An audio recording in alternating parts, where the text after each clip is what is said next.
Barbara, can I ask you a question, actually, just on Oh, that? that's not fair, Maura. And No.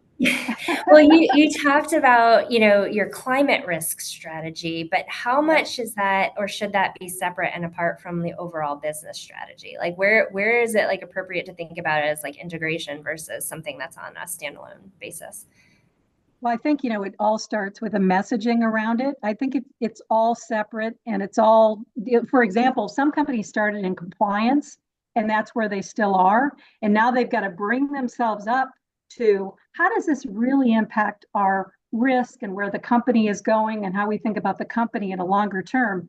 If you're always stuck in the compliance, you haven't really elevated yourself to that. So I think it all has to be integrated in a story, in messaging, how you think about the company and various, investor perspectives, how you think, including the talent of the company, right? How is that picture going to change? So I don't think you can separate them. And I really think about, strategy, climate strategy has to fit into your overall strategy of your company. Risk related to climate has to fit into your assessment of your ERM. They can't be separate. They're a component. There are various unique factors about them, but they have to fit in terms of how you see the company from an overall perspective. So that's just my view. But I think, again, if you get 8 or 10 or how many ever people on your board, you may have 8 or 10 views of how that really should play out. So I think whoever it is that's chairing the committee, or if you talk about this at the board level, which it's 10 of those 25 said that they're assessing risk at the board level, you have to have sufficient time to be able to understand the various viewpoints of those on the board. Barbara, can I add to your answer?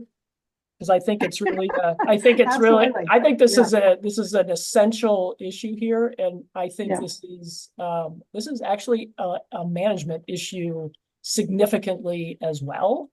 When I said that Jacobs has incorporated climate response as an integral part of our company strategy for the last 3 years, that's been great, and that's how we go to market, and that's how we add value to our clients and look at it from a business value creation perspective for them and for us.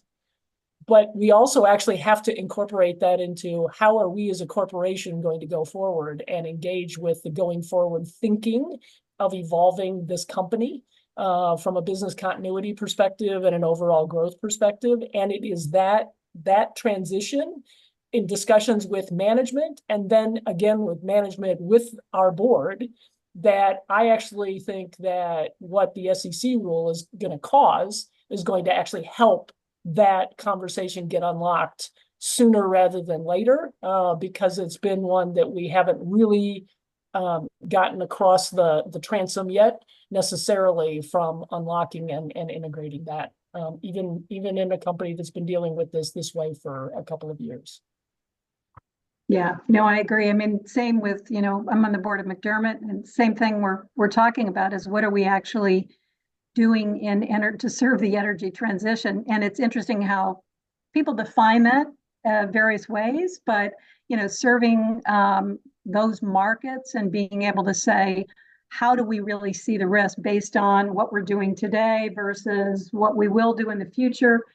And to your point, I think you get into the whole competency issue. You get into how that really might create different capital requirements, obviously the operating footprint, a lot of strategic questions that I think perhaps have not yet been answered by many companies. And I agree with you, this will cause those questions to be discussed.